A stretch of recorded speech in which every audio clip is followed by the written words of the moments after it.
So again, thank you for taking the time to be with us today. You may have seen the agenda when you registered for the event. So our purpose is to go a bit into detail regarding the challenges, the 17 challenges that we propose for the first call, and to do a walk through the application process, including the supportive documents.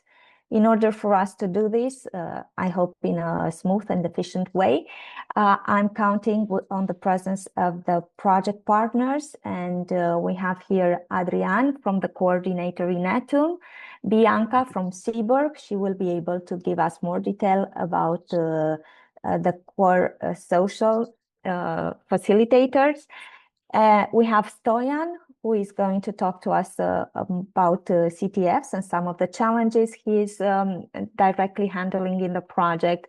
Salvador from INESC is also one of the CTFs managers with the project, and he's presenting 3 of the challenges you have seen in the open call, along with Rafael from the University of Sevilla. And Rafael has at least 4 challenges, if I remember correctly, that he would like to further explain to you. And Kevin with 5 challenges and the corresponding pilots that can bring to you more details so you better understand the process and the expectations from us. I'm not going into more details for the time being. I'll leave the floor to Adrian, the coordinator from INETUM, to briefly introduce to those of you who are new to the project what COSMIC is about. Adrian? Hello, everyone. I hope you can hear me all right. First of all, sorry for my voice is a little bit taken today. I have a bit of a cold, but I will manage to power through this entire presentation, no problem at all.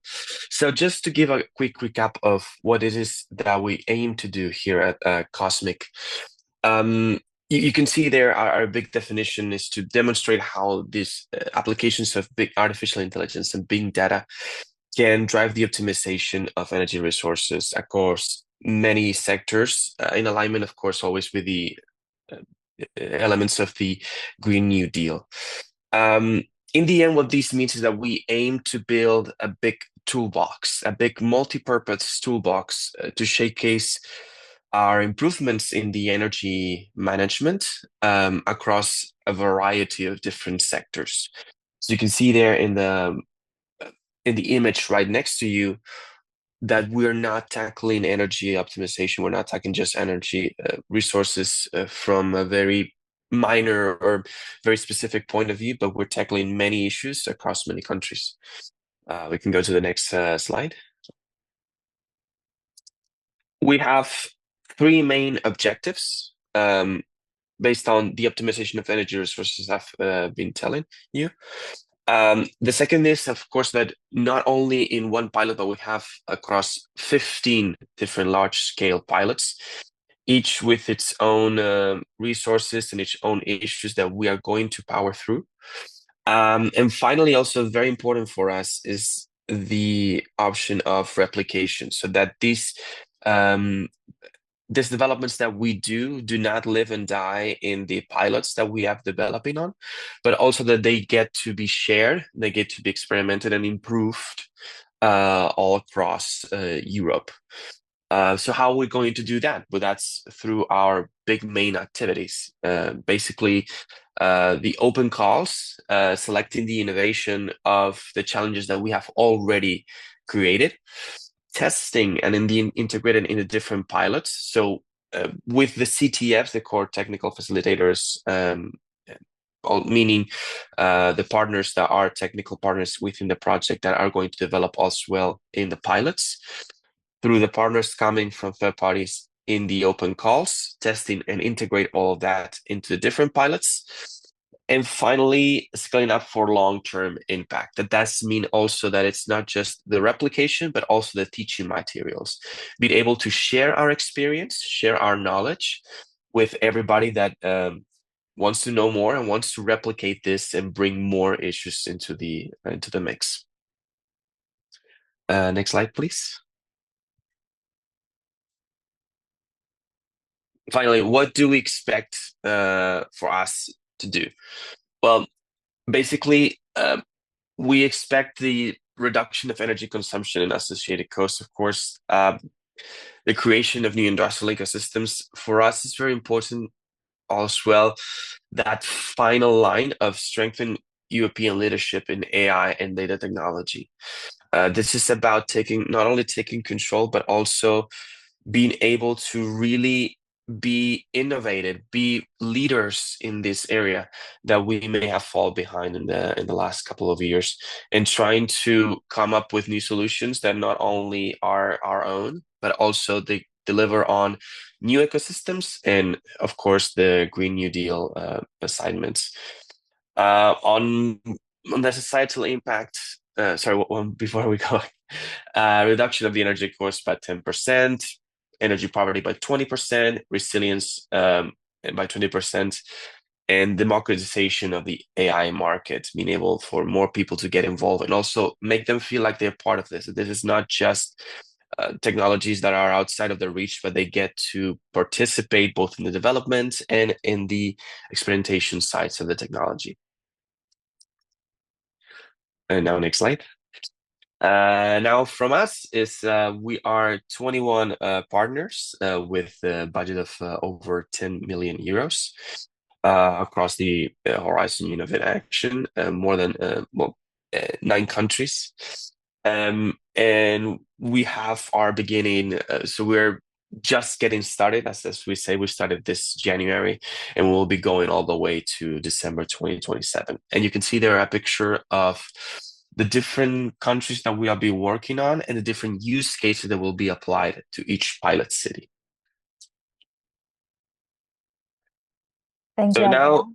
yeah. We're going to take questions at the end, and it's still you, because we're going to move on to the challenges, and the first ones are for you. Okay, so we can move to the, yeah. So now we're going to talk to you through the different challenges that we've come up with this first open call. We have 2 open calls in this project. The first one is happening right now. It started back in August, and it will be all the way to October, but more to come about that one. But let's just show you the challenges that we have brought for this first open call. The first one comes from our pilots in Ola, which is a construction company.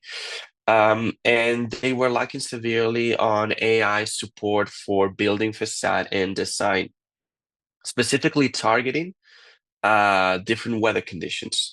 So at the moment, they build the idea for their facade. It comes from just purely architectural points of view, but we want to bring weather conditions into the mix so that we know which materials, which use cases, what format of the facade is better to support the different weather conditions that could happen in that area.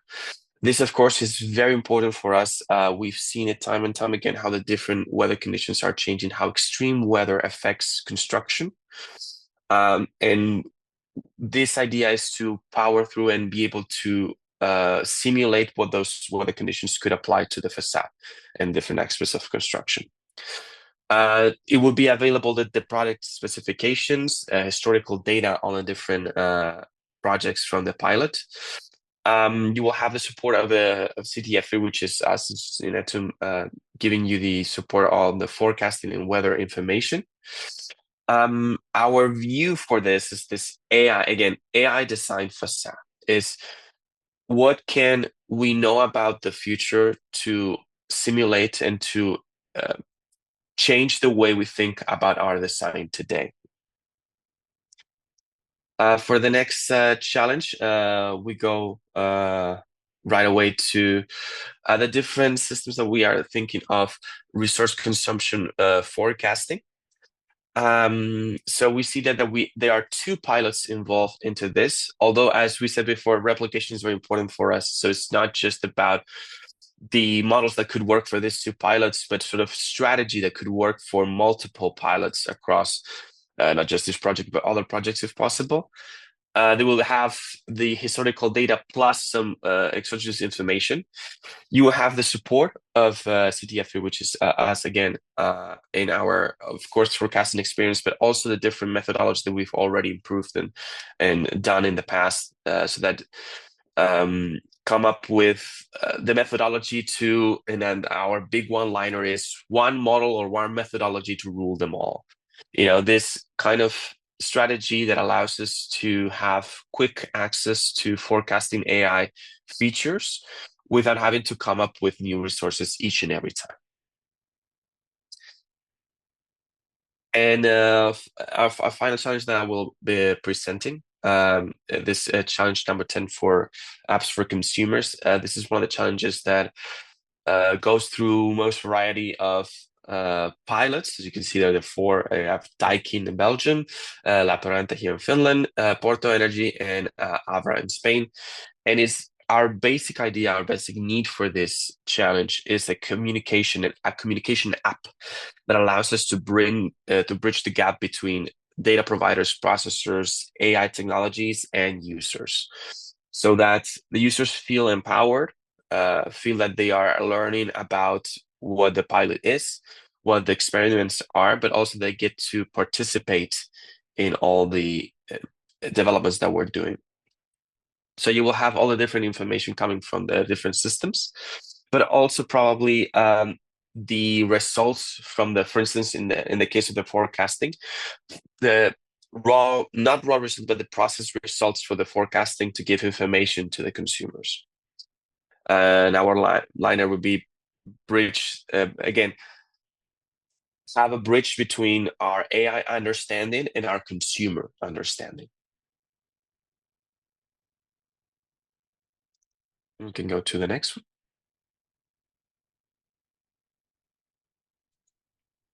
Okay, thank you, Adrian, so far.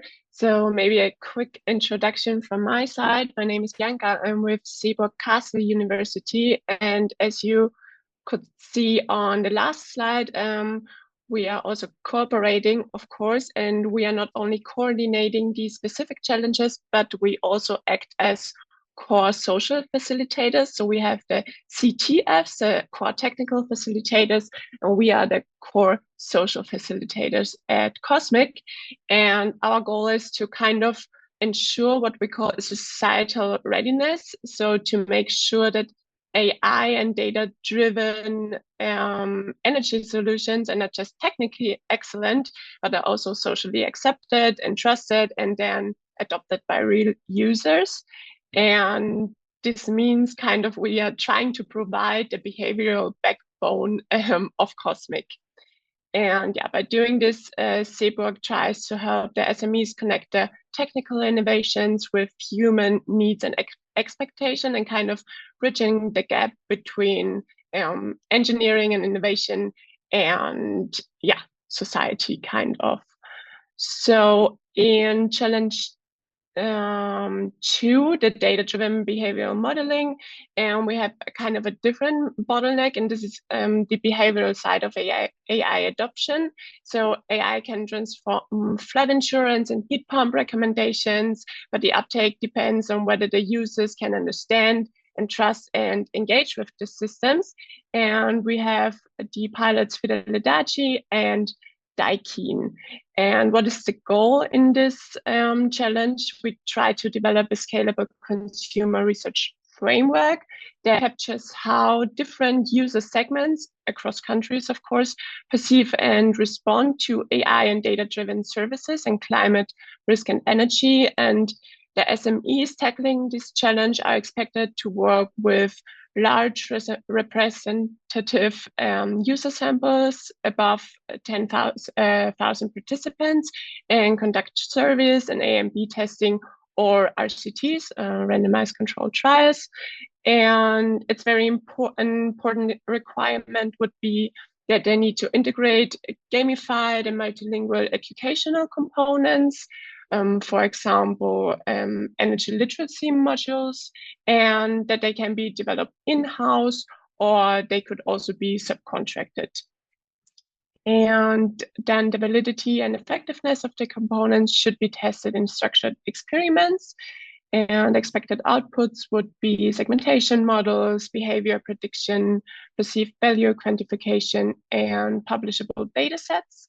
And it could provide actionable insights for product or service design.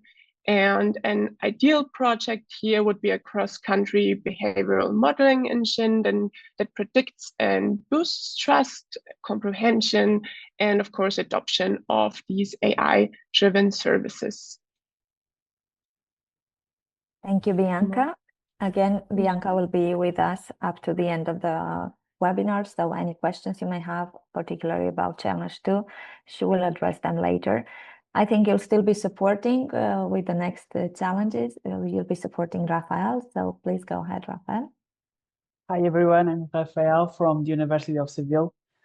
This challenge that we bring, it's a challenge that it tends to solve a problem that it's the integration of AI control techniques in existing BMS systems. In our case, it's a SCADA system.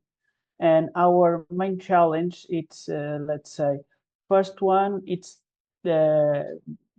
converting our current control system in an automatic one, in terms that that we can run preconceived control decisions.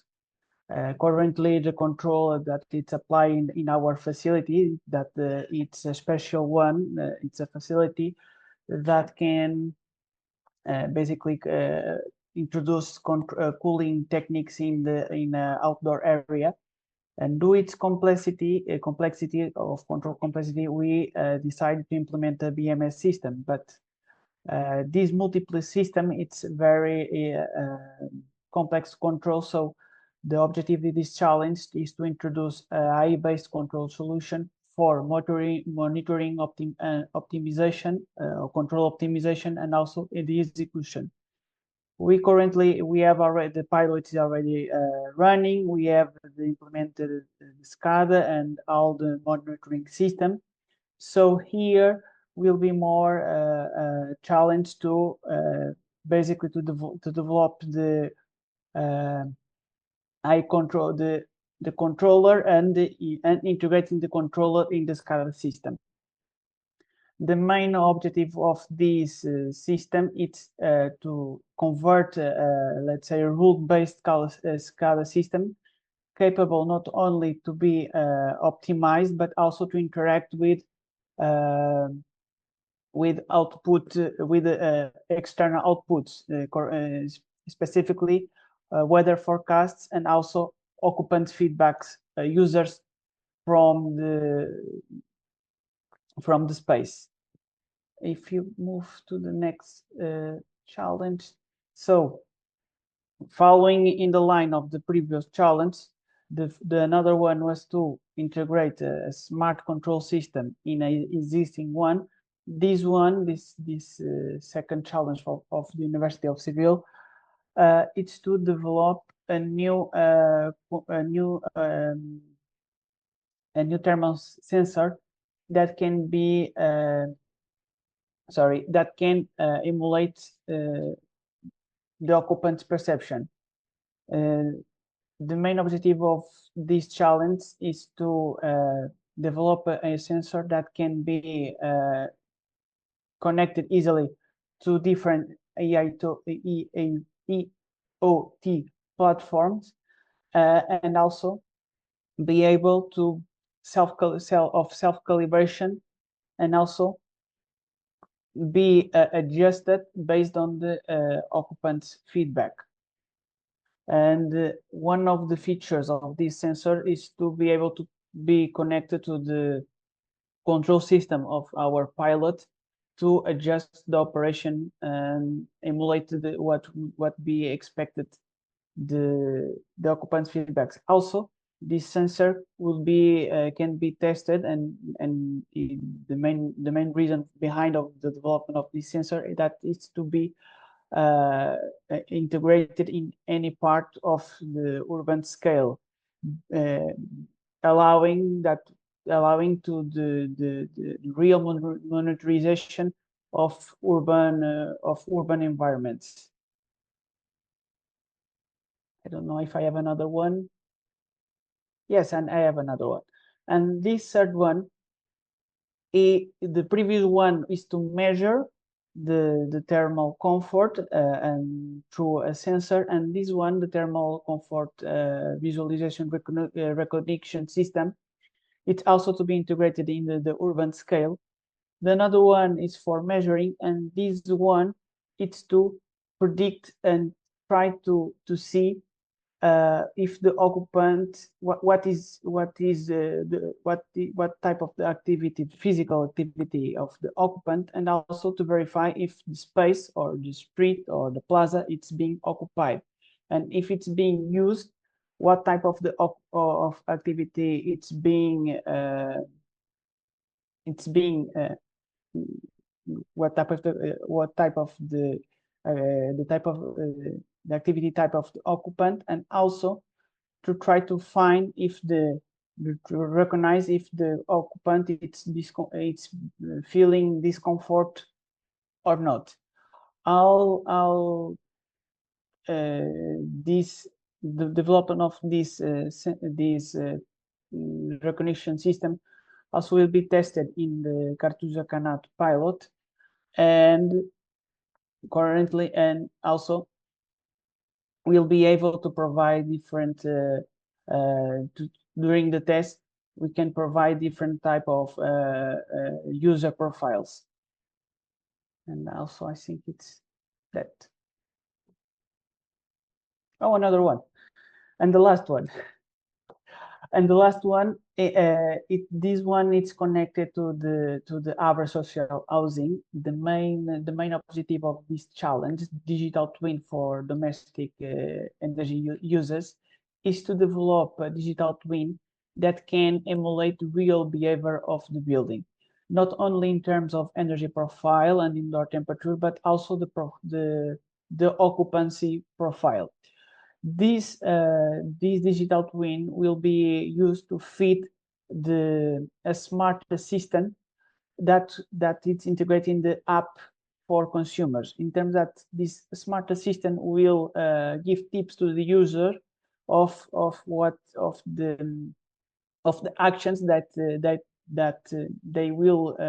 are recommended to have to achieve a more efficient behavior, or also a more a behavior that can ensure that inside of their dwelling they can have that can ensure comfortable conditions. From this the development of this digital twin will be installed a sensing network that will be defined with the SME, possibly should be in a first place should be based in a GSM service, and also need to be ensured minimal impact in the indoor environment, in terms of to not interfere in the occupant's life. And I think I'm not, and also the total of the dwellings that will be monitored will be less, will be 63. It is a building of 63 buildings, 63 dwellings, sorry, and possibly there will be depend the extension of the sensing network to establish we can the dwellings to be monitored can be 63 or less than 63. And I think it's all. Yes, these were the 4 challenges for University of Seville. Thank you, Rafael. Thank you. Bianca, would you like to add something from the core social facilitation perspective, or? Thank you very much. I think Rafael explained it quite good. What we could add is that it's just important for core social facilitators to how we make public spaces truly climate resilient, and that we need insights into how diverse users actually experience the comfort, and this is what the visual recognition system is for. So that's just our standing point in this. Thank you. Thank you, Bianca. Then we'll go now to the challenges by CENAERO, and Kevin will give us some more details about the 5 challenges and the pilots they are handling. Kevin? Thank you, Anka. So me, I have a bit more slides. I have a few slides per challenge, but the information are the same. I don't know if I can ask control just so I move the slide myself. You should have seen. I confirmed I trust you, so you can do it yourself. Yeah. So challenge 5 is focusing on what we call GeoAI, which is the use of AI to do some treatment and geographical information system data. And we regrouped actually in this one 2 subtopics, and one is focusing on using AI to generate closed, so watertight 3D model of buildings. So by watertight, we mean there is no holes in the building, in the 3D model of the building. And the second topic is to use AI to generate flood risk maps, and possibly either based on some already available GIS data or weather prediction or simulation results. Actually, yes, it's working. For the first point, the idea is, okay, it went too fast, I think. Sorry. Is basically for CFD, so the goal is to make 3D geometry for CFD simulation. And as I said, that we need 3D building like this, but without holes and with the face, which are quite nicely triangulated, not superposed phased or non-manifold. Or so the idea is to use AI to start from this kind of information, which is a digital surface model, and end up with this kind of models using AI to recognize the shape of the building and etc. So to do this, what we have, actually, you have a lot of data online, but here we focus on Belgium because it's where the pilot case is. And so we use the regional data. And for this, we have orthophoto, the elevation model, surface model. It's also possible to get the point cloud, the raw point cloud LiDAR data. And it's also possible to get some 3D buildings, which were already reconstructed by the region, which is the one I shown previously. And the idea is that in the first phase, I'm not sure how, but using this kind of data, you manage to train an AI model, which in the end, when we give him as an input a DSM, we got as an output 3D model of the buildings. And so this is for this part. And the second part is about flood risk model. And in this case, the idea is, so in the Europe, you have already a directive which push the states to make flood analysis. So you already have online a lot of maps about this. So I show 2 examples here in Portugal, which is from 2023. These maps, they show the probability of flooding and also the level of risk if there is flooding. Now, the problem of this is that they are static maps, which are normally at most 6 years old because it's a 6-year cycle. And the idea here is to find a way using AI to update this kind of maps so that they are more up to date, so that FID, which is an insurance company, can better predict the risk of their investment. And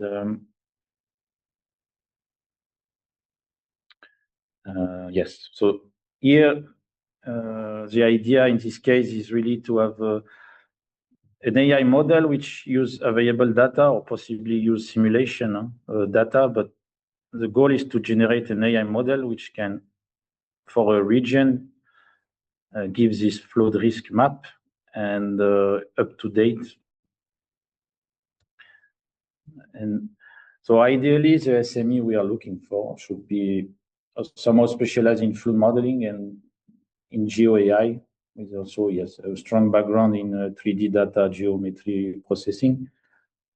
And if no, people should not be afraid to apply because it's two different subtopics, or they only have competencies for one subtopic. Ideally, the priority is on the flawed risk modeling. So if the other subtopic is a bit less tackled, I think it's okay. And in any case, you're welcome to apply, and depending on what you propose, we will see what we can do. And for the next challenge, I give the floor to my colleague, actually, IGD. Moving the slide is a bit slow.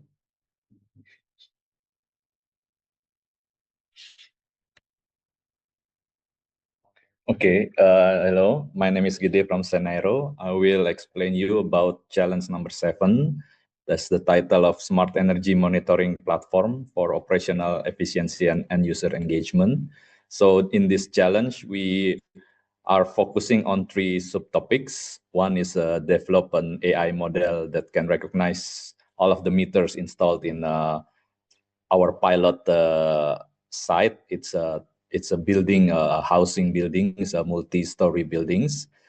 And then the second subtopics is to integrate this AI model to integrate with the structure workflows. So then we can combine with the manual user inputs of the technician that works in the apartment and the meters management. And the third subtopics is engaging to the occupants of the apartment. So then we need to develop an app for we cannot say a control, but at least we manage the behavior of the occupants based on the real-time consumption and forecast, and how to have a manageable energy consumption of the buildings.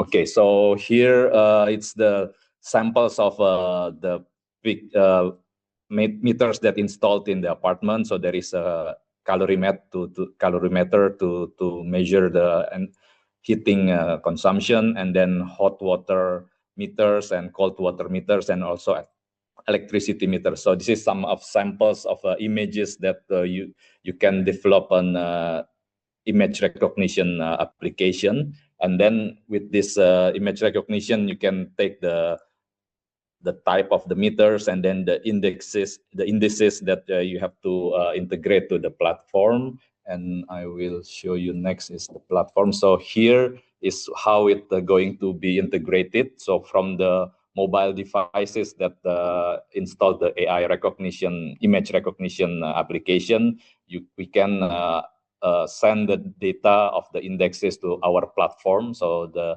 platform that's developed in CTF4. So then the technician can lower his workload to how to adapt the index that is registered in our platform. So that is for the second objective.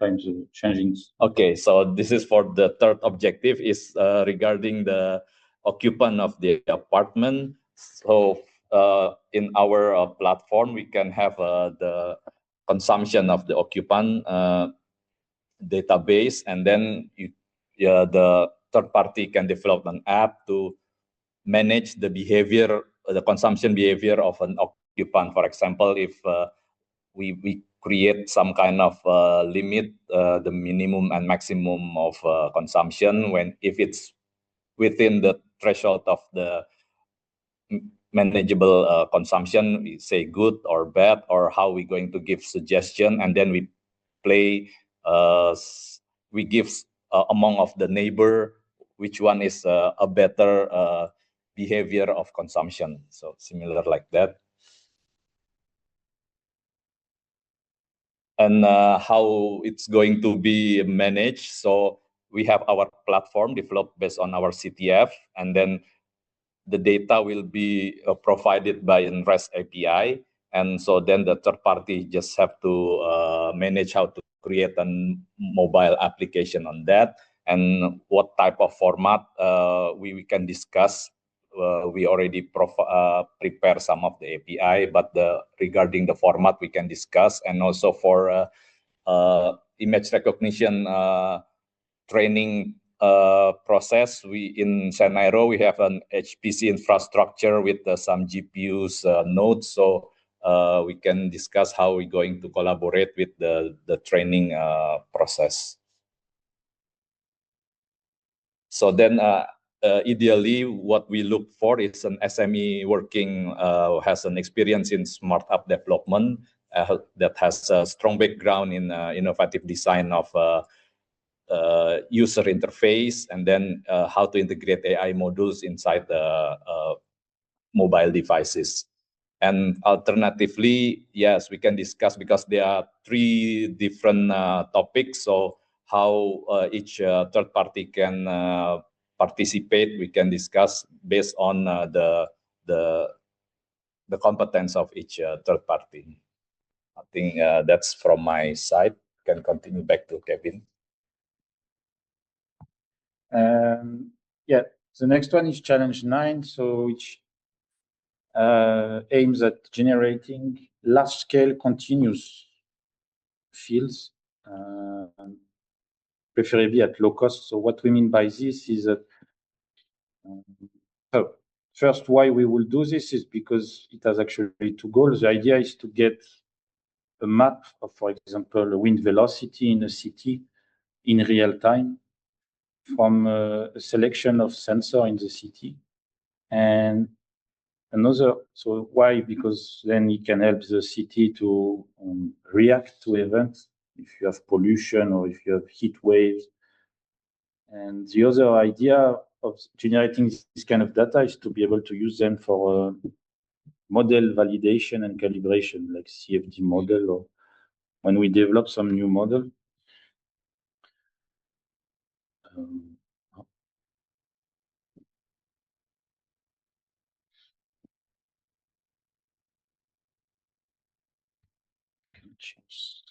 Okay.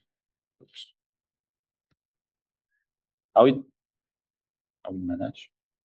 Okay, sorry. How it will look like? It's a bit similar to the one I showed before, except in this case, so you have a. So yeah, in the end, it's a pilot site actually, but somehow you install a certain number of discrete sensors which are low cost, and they are able to pick up data, and then you have a post-processing with AI which will manage to generate continuous field of data.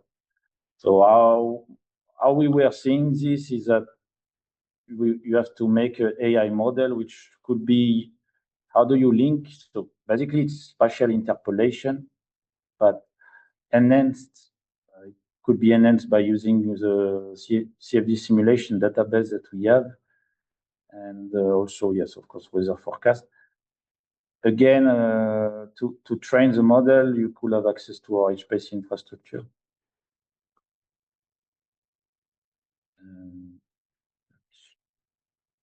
So ideally, it should the candidate should be an SME which propose or develop a combination of hardware and software. So hardware, the sensors, low-cost sensors, and software behind which generate this. Either it already integrates the AI model or it generates a new AI model, but the end is to get continuous data field. So this is for this pilot. And the last one is challenge 16. And in this case, the idea was to see if it's possible with AI to model some specific local phenomena or green-blue solution, like water pond, green wall, trees. For trees, it's already, but it's mostly water pond and green wall here, and so PV. And so this module, AI module, will then be integrated in the main CFD model, which solves the flow equation in 3D for the entire urban area. And we solve for the velocity, temperature, etc. And then this submodule basically will be local in the CFD model. So it will be, yes, of course, it will be tested in a virtual environment, because right now in the pilots we have here, there is no data available for any kind of validation here. So it will be tested qualitatively, but the idea is really to have a small AI-based model to model one tree and one water pond and one green facade or one green roof. And the quantity we are interested, I think there is a slide which is exchange of water, so humidity, exchange of energy, and exchange of energy, mostly these two. And yes, the model will be evaluated, because the idea is to reduce the complexity of the whole CFD model. So to try to have some light AI model, and which are applicable quite widely and not too complex. So yes. And so ideally it should be an SME or a research center which has already some competencies in AI-based modeling for this kind of physical phenomena. And again, you will have access to HPC infrastructure for your training and all toolchain of CFD toolchain. And that's it on my side, I think.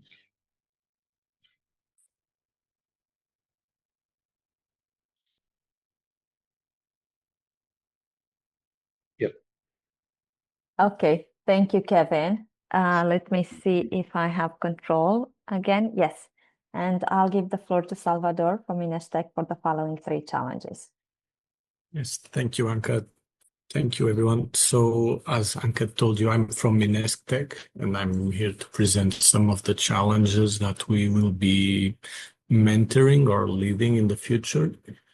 The first one is what we attempt to achieve is a predictive maintenance digital twin, AI powered digital twin, that the goal is to be able to perform predictive maintenance in a district heating network. So it should be able to forecast demand and optimize. This is a 420 kilometer biomass based district heating network, as you can see from the slide.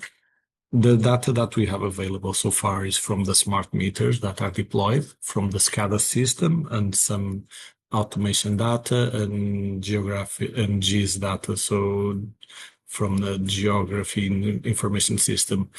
Some of the data that we still require are the weather feeds, the maintenance logs, and the specification from the actual piping that is being used in the infrastructure. There's a little typo here, so this is from Lappeenranta, not Lappeenrannan. It was my fault, sorry. But this is the pilot infrastructure. So in Finland, we have information, as I told you, from the existing meters and the SCADA and the control system. The model that we want to develop, or the model that we want the SME to develop in this case, should have as a main output some leak and possible anomaly alerts by using the data available. It should be able to demand forecast and optimize the flow, and eventually also to have a renovation planning support capabilities for the grid itself. So if we want to summarize all of this into a single ideal project, so a one-liner as it's stated, we want a self-learning digital twin that makes this grid efficient, reliable, and more citizen engaged, but with a little caveat that is We don't want to do a massive new IoT rollout, so it should work with all the equipment that is already installed and with all the information all the data that is already being generated by all the equipments that are on the field.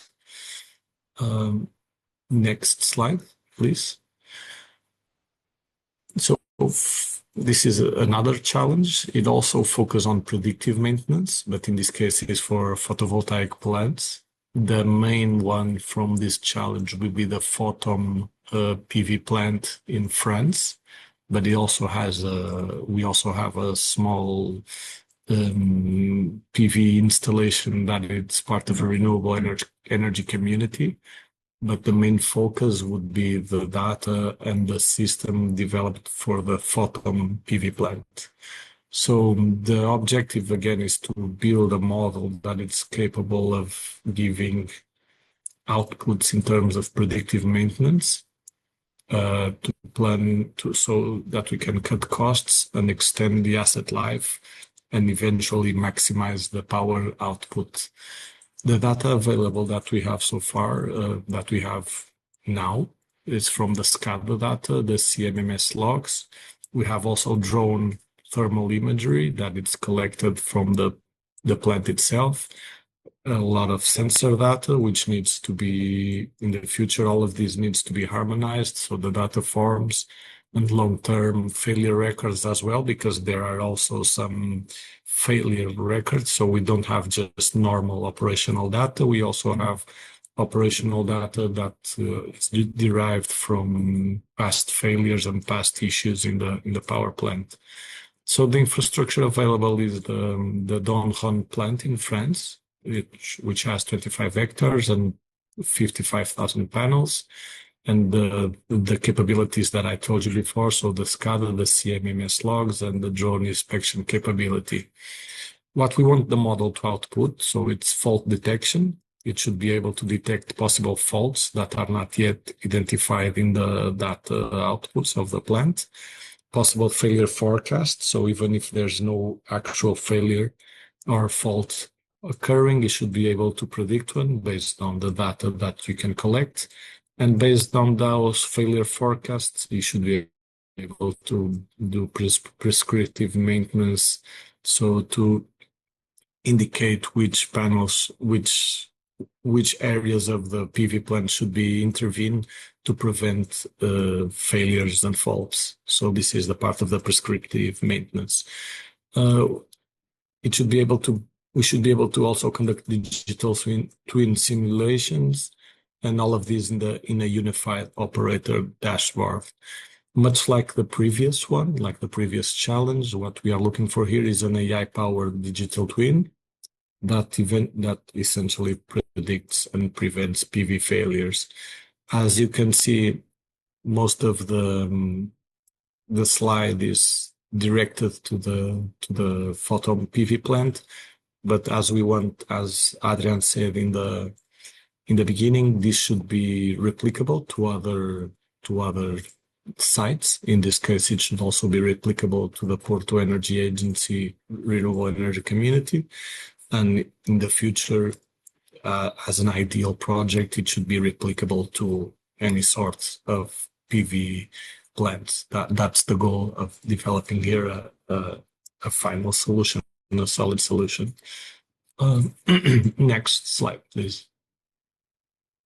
So for the final challenge that I'll be presenting, this one is a little bit different from the other two. What we want to develop here is a waste management system.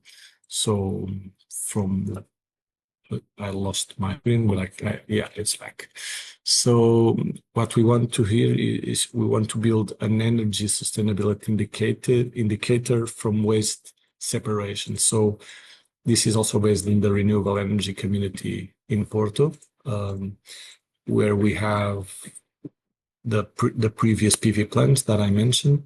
They are deployed in this renewable energy community, and this is part of a social housing project where the users, where the homeowners from the social housing get access to free energy from the the power plant, from the PV plant. So what we want to do here is in the future is to design allocation coefficients based on their waste separation practice.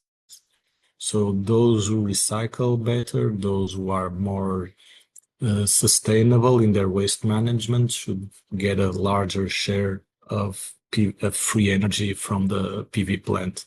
So we want to boost recycling and cut the waste in the social housing by linking this behavior, this recycling behavior to the energy benefits. The data that we'll need, so we will need to install sensors, and this can be discussed in the future, what type of sensors exactly, in the several dumpsters that are spread around the renewable energy community.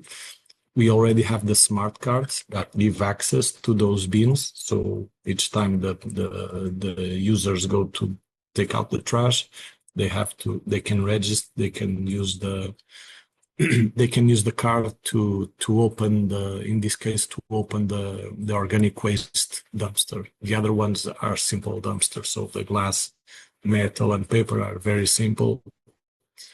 We should also consider that they will need to be updated. We have access to the water and energy billing, and we want to create a benchmark data set. So the final product, the final thing that we want is a sorted, beyond the installation beyond the deployment of all this equipment, is a database with all the information already organized and sorted. So the CTF and the pilot infrastructure, as I told you, is the Renewable Energy Community Portal from the social housing, the access card system, and the integrated energy app that was developed by INESC and that will be used to communicate this information to the users. The model output expectations that we expect from the SME to develop is the user clustering. So to cluster the users with AI techniques, to cluster them into specific types of users, we will require waste image recognition. So the app should be capable of helping the users to recognize the type of waste they are separating. We want also some behavioral classification to see how the trend evolves along the project lifetime. So if people will actually modify their behavior based on the energy allocation, and then to develop household sustainability scores and adaptive energy allocation allocation factors. So the ideal project would be an AI-driven recycling incentives that turn better waste habits into tangible energy rewards for households. I think those make up the 3 challenges that I will be presenting today. If you have any questions, I think we will have a Q&A more towards the end. Okay, that's correct. We are going to have an interactive Q&A, and we count on you to come with your concrete solutions and ask the speakers here, because they know the pilots and the challenges very well, and they can tell you if your solution would be a good fit or not. But before we go to that, we'll move to Stoyan from CIMNE to tell us about the challenges that they are handling. Stoyan, thank you. Hello, my name is Stoyan Danov, researcher from CIMNE, and I'm going to present 2 challenges here. The first one is related to the wastewater treatment plant power pilot in Catalonia, Spain. So presented from Consorci Bezos Torterra. And it is about building a digital twin of an anaerobic digester of the wastewater treatment plant. So the objective is twofold. So we have on one side to build a digital twin of the anaerobic digester that allows dynamic simulation and forecasting the aim is to forecast the biogas production in function of different parameters like the input, sludge quality, temperatures, co-substrate additions, and develop also a graphic interface for interacting with the digital twin. So basically, so that the users could simulate different specific scenarios for the operation. Basically, we envisage two modes of operation of this digital twin. So one to be invoked externally through API on demand from external optimization solver. So in order to embed this operation into a broader plant level optimization. And the other mode of operation is to use the same digital twin, to use it interactively through the graphic user interface by the operator. So when the operator could introduce different inputs for a scenario and simulate so the output, so which will be the biogas production, for example. And the objective of all this is to somehow maximize the biogas production, so by optimizing the inputs. Next slide, please. So the data available for this challenge is the on-site data from SCADA, so collected through several years,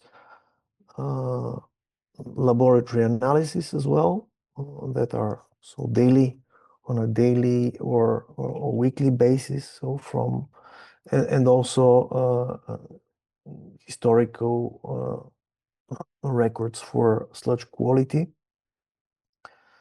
And these will be made available through the CTFs, or technological facilitators of the pilots. So there are two of them involved in this pilot. The first one is the data standardization and preparation modules, but these are will not be directly used for the third parties SMEs.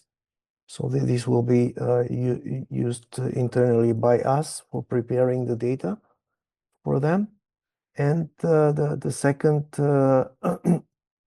core technological facilitator will be our big data analytics framework that will provide the data so to the SME for building the digital twin, and also will provide executional environment for the operation and simulations. Next slide, please. As outputs of this, we expect a full-fledged digital twin model that is integrated with the CTF2, which is the big data analytics framework, and that is validated in joint operation with using the pilot data. So for this, we have defined some requirements as to the quality of the simulation. So the root mean square error below 15%, that will be evaluated through comparisons with the data, historical data recorded in the SCADA. And also we require simulation execution time below 60 seconds. That's why that is because of when using in automatic optimization. So this model needs to be invoked repeatedly, iteratively. And it is important that the time is reasonable for simulation. So as for the ideal project, we envisage a containerized solution. So probably in Docker, that is receiving inputs and outputs, receiving inputs and providing outputs.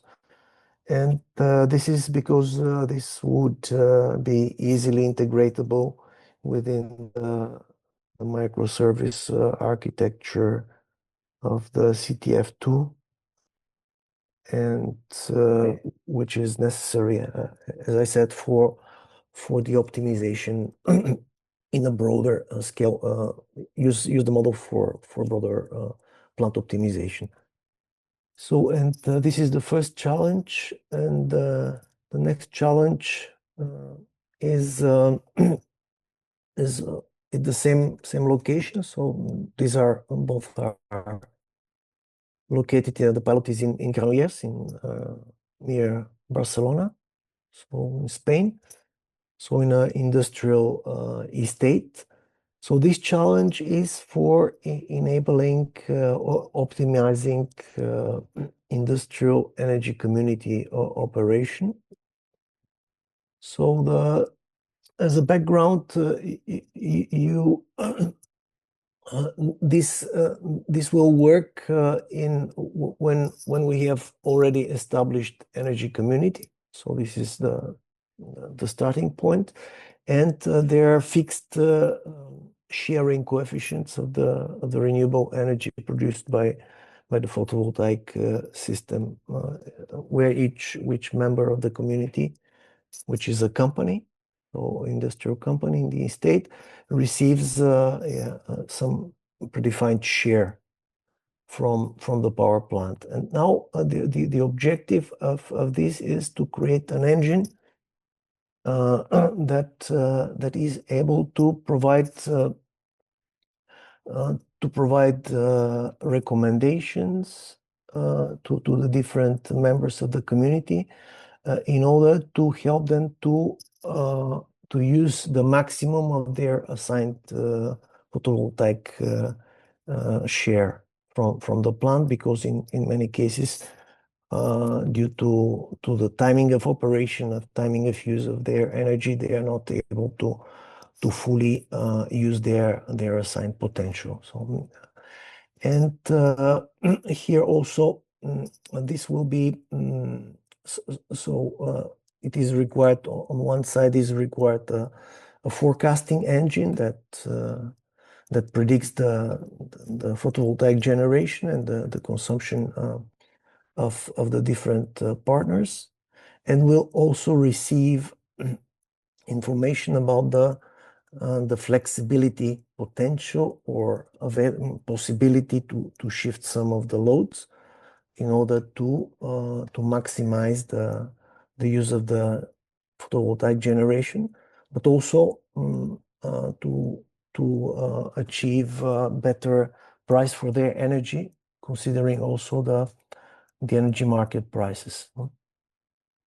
And the second part of the objective is the creation of a web-based graphic user interface or application that allows the companies to define their operational flexibility potential.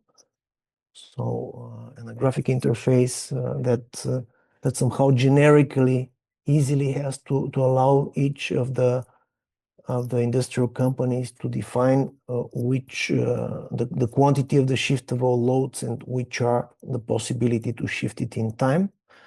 So, and this will be input for the simulations, so and recommendations.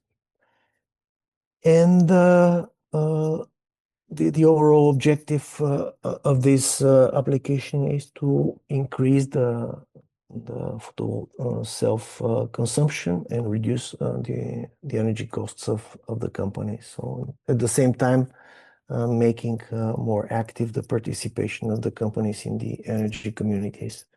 So, sorry for this large explanation. Probably if you need more questions or have any doubts, I will refer to this to them in the question and answers session. So the data that will be available will be the energy consumption of each of the members. So it will be hourly consumption from the data distributor's energy hub, and as well as the PV generation time series. This will be gathered together with weather data, and as well will be joined with the flexibility potential defined through the application. So this data is still not existing, so it's to be gathered. For the moment, the available data is the energy consumption and the PV generation time series. So here as well, we count with the two core technology facilitators provided by CIMNE. So similarly, the first one is used from us basically to prepare the data and should not be, let's say, interfered with the third-party SME. And the second one is the big data analytics framework that will provide access to the data and as well the executional environment. So in the last slide, please. Our expectations is to have a forecasting and optimization solution, so that will foresee the operation and then the generation and the required consumption, and will provide recommendations for optimization. We're shifting the loads in order to improve the self-consumption. That will be integrated and validated in joint operation with the CTF2, and also to have a user-friendly graphic user interface for easy definition of flexibility preferences and for receiving feedback from the application towards the energy community members. So in here we have require user satisfaction and a 10% improvement in the self-consumption of energy. So the ideal project for us is as well as the analytics solution should be containerized, ideally, and easily integratable with our core technological facilitator. That is for the moment. Thank you. Okay. Thank you so much, Stoyan. I'm sorry, my camera crashed. No idea what happened. I cannot re-enter because I'm sharing the slide. So we'll just do without my face.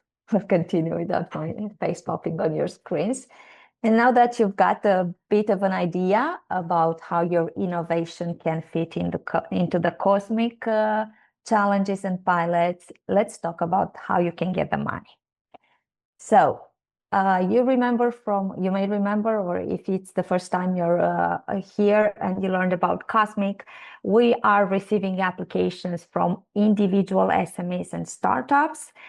And the solutions that you are suggesting for the COSMIC challenges that you select have to be at a minimum TRL 3 in order to be considered eligible and move forward. Both SMEs and startups can have this particular characteristic of being for-profit or not-for-profit. Not-for-profit, if you are a not-for-profit, you know how that is and what that is. If you're wondering if you are a not-for-profit, just to reduce it to the simplest definition, if you're sharing dividends at the end of the fiscal year, then you are a for-profit entity. So we expect for-profit SMEs and startups to be able to provide at least 30% co-financing. We are looking for AI and data-driven solutions, and you have heard from our technical partners how these technical solutions should be a good fit to the challenges and pilots in the COSMIC project, not outside, not coming from another use case you may have worked with or a client, just adjusted to these challenges and use cases. On the other hand, we are not accepting applications from individuals, consortia, research centers, universities, NGOs. Don't be confused about the not-for-profit. I explained that applies just to SMEs and startups. If you are not legally registered before the end of the open call, which is on the 27th of October, and you are in the process of registering your entity, again, if you don't have an identification number, a registration number, we cannot proceed with the evaluation of your application. Also, it is highly important that you are based in one of the member states or Horizon Europe associated countries. Chances are that if you don't find your name in the application, your country name in the application form, then you are not eligible, but feel free to ask us in the help desk as well to make sure of that. What you get, the selected up to 20 project proposals will be getting, in addition to the 150,000 euros lump sum per project, which are going to be paid in 4 installments, you are getting a 10-month support program with technical and business mentoring from the partners that you've seen here today and some other entities in the COSMIC consortium. You are also getting access to 15 large-scale pilots. You've seen in Adrian's slides earlier that they are across various European countries, Spain, Belgium, Portugal, France, Ireland, and Finland. And you get the chance to take your TRL3 solution, TRL3 proof of concept, to a real-world validation scenario. This not only proves that you are right about your technology and that it has potential for replicability, but you also give it a boost towards market readiness. I think it's a pretty sweet deal if you think about it in 10 months' time. Now, we've launched the call on the 18th of August. You've seen us everywhere, more or less, at least everywhere on LinkedIn. And we are closing the call on the 27th of October at 5 p.m. Central European time, Brussels time. If you are in a different time zone, you just do the right conversion and make sure that is the deadline that you have in mind. We've had the info day in June, and this webinar with more specific information on the challenges and the application process coming right up. We are going to do another webinar on the 2nd of October. We are thinking that some of the applicants may have advanced more in their application efforts and maybe have some very particular questions. Meanwhile, we are collecting your questions in a frequently asked questions document, which is going to be public and visible to everyone. So any particular scenario that may come up between today and the 2nd of October, we would like to address that publicly with you and other applicants. Once the call is closed, we are proceeding with the evaluation in several stages, and we estimate to have that done by the end of December. So the last step would be the jury day, and after that, only those 20 validated SMEs and startups will enter the formal check. This is the good news, because the formal check, not only for the 20 beneficiaries, but to all applicants, the formal check is done only after you have been selected. So you don't need to upload any documents right now, any registration documentation of the company. You don't need to come up with financial statements at this stage of the application process. So if everything goes well on your side and our side, we should be looking at meeting each other and starting the support program with the 20 beneficiaries around March 2026 and be on board together for the following 10 months. I mentioned briefly that the evaluation and selection is done in several steps. We are starting just after we close the call. We start with the eligibility check, And this is where we rely mostly on your self-declarations, as you'll see in the application form. And we are making sure that you abide by the eligibility criteria that you see defined in the guide for applicants. Then we are taking the eligible applications to the next step with the technical partners, the selection committee, to do the in-out of scope. In the application form, you have a specific area where we talk about fit with COSMIC. So this is where you really want to make sure you grasp the concepts that we are looking for and do your matching, do the matching of your innovation to the challenges and pilots so that you remain within the scope of the project.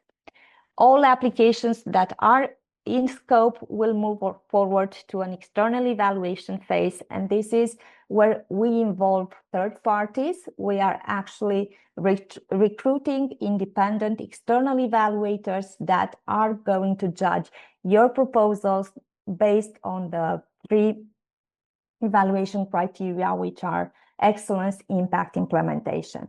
That is the third part of the application form, where you are describing in detail, very concisely and precise and clear, how you are going to use your solution for the benefit of COSMIC with the resources of COSMIC. The external evaluators will score your proposals, and only those above the threshold. You may have seen in the guide, we have several thresholds there. We have individual criterion, which is a minimum of 3 out of 5. And then the overall threshold or across all criteria, all 3 criteria, has to be a minimum of 10 out of 15. So if you are above the threshold, we are going to talk about your proposal in a consensus meeting with the selection committee again, and we are going to decide on the pre-selected finalists to be invited to the jury day. Our objective is to invite around 40 finalists so that we can select 20 as final beneficiaries, and the jury day, the ones that are selected, pre-selected, will be notified, and they will have some time to present their pitch before the jury day event, which will probably last for about 2 days online. But since there's quite a few of you, hopefully we'll need at least 2 days to do that, but you'll receive instructions in due time.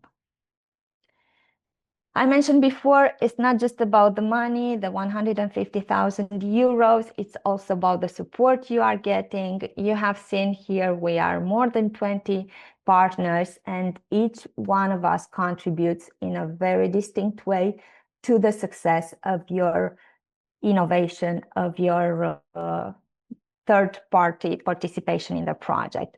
So for the technical mentoring, which is the first in the first stage of the project, in the first couple of months, you will be working on the individual mentoring plan with your assigned mentor, and then moving towards the second stage, the solution development will have to happen, and we are hoping to get to an alpha version testing and the iterative improvement cycle. And then we go to the pilot testing, and this is where we talk about beta solution evaluations and real-world pilot environments. In addition to this part of the technical mentoring, we have the market readiness and exploitation, the business mentoring, which comes to assist you with ideas, with professional support on how to take your solution to the next level to boost market impact.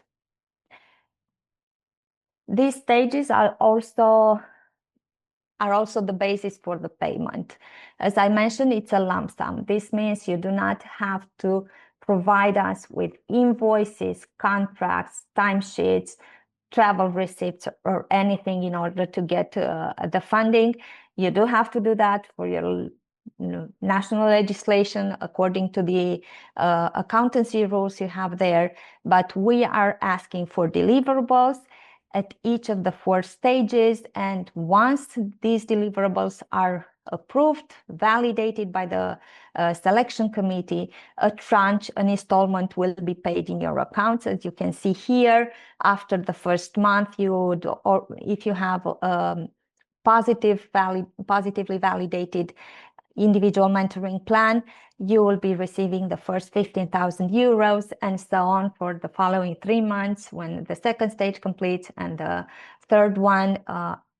So by the end of the fourth stage, you'll be receiving the entire amount of 150,000 euros.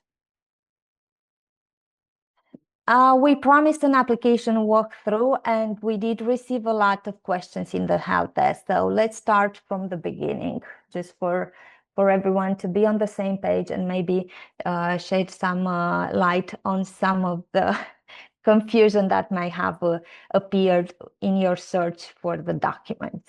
So the first step is for you to read through the guide for applicants and the technical guidelines. These are 2 documents that you will find available without registration on the COSMIC open call. My colleagues could include the link in the chat here if you haven't been to that page already. So we on this opportunity page, hosted on OnePass by Funding Box, you will find the guide for applicants, and as you can see here, and the technical guidelines. Do read through them. Don't start the registration if you don't feel it's a good fit. Don't start the application process and dedicate time unless you have identified an idea that could be interesting for the COSMIC open call. The second step, once you have identified that challenge that sounds close to what you are actually doing to your current technology and work, create or log into the OnePass account. And here you can see we ask very little information from you to sign up. And then you have an account with OnePass, which gives you access to other funding opportunities as well. But focusing on COSMIC right now, you will go to step 3, where you fill in the online application form, upload the grant. We have a template for that. You can find the template linked in the guide for applicants, and you can download it from there and just fill it in and upload it again. And once you have filled in all the mandatory fields of the application form, you can submit it and you'll get this nice message that your application was successfully submitted. Even if you submit it before the deadline on the 27th of October, you can go as many times as you need to the form and update it. Just update submission as many times as you need, do the changes that you want, but do remember that we accept maximum 3 submissions per entity as long as they address different challenges, okay? So if you have challenge 2 and you want to approach it from different angles, don't. See if there are other challenges that are also interesting to you, and you can submit 3 applications, but not for the same challenge. So the application form, once you are inside, you will see the several fields that have to be filled in, from basic information to a statistical section, and then the declaration of honor that I mentioned is our basis for doing the eligibility check. You have all these questions. Some are yes, no answers. Others are text-based. So you need to go through all of them and describe your current situation and the technology that you propose. The guide for applicants includes, as you can see here, information about the project, what we offer. Please read carefully the eligibility criteria and the ideal project. We have a couple of examples there, and I think that those are very helpful to see a bit what we had in mind when we came with these challenges. We came up with these challenges. The evaluation process is explained in more detail than I have, and also the support program, the 10 months, with the payment milestones and deliverables. The technical guidelines offers a very comprehensive image on the pilots, the challenges, the 17 challenges that we expect each applicant to tackle individually in their proposal. So just a bit of a 5 minutes movie time moment. I think if you are not familiar, this could be useful for you, and if you are familiar, maybe there are steps that you don't clearly understand in the application form. So this is me going through the opportunity page. The guide for applicants and technical guidelines can be seen here. And when you go to apply now, you will get to the application form to be filled in before the 27th of October and submitted. I've been quite diligent, done several tests to make sure everything is working. So I'll go to a draft just for you to see how you can add a collaborator here, someone to work with you on the application form. It can be a colleague from your company, a team member, or somebody else if you feel they can support you here. The basic information you can see here, it's very, very straightforward. You can always save the draft or just move to next, because it will save automatically if you go to next. As I said, we have here the list of eligible countries. If your country is not there, do drop a question in the help desk, but chances are it is not eligible. And here you can see that the registration date cannot be later than 27th of October. Save or move to next. The strategic fit is where we do the information that we use for in-out of scope. You can select just one challenge, but you can correlate that challenge to several CTFs if you feel it's the case, or just one. The same goes for the EU Green Deal priority.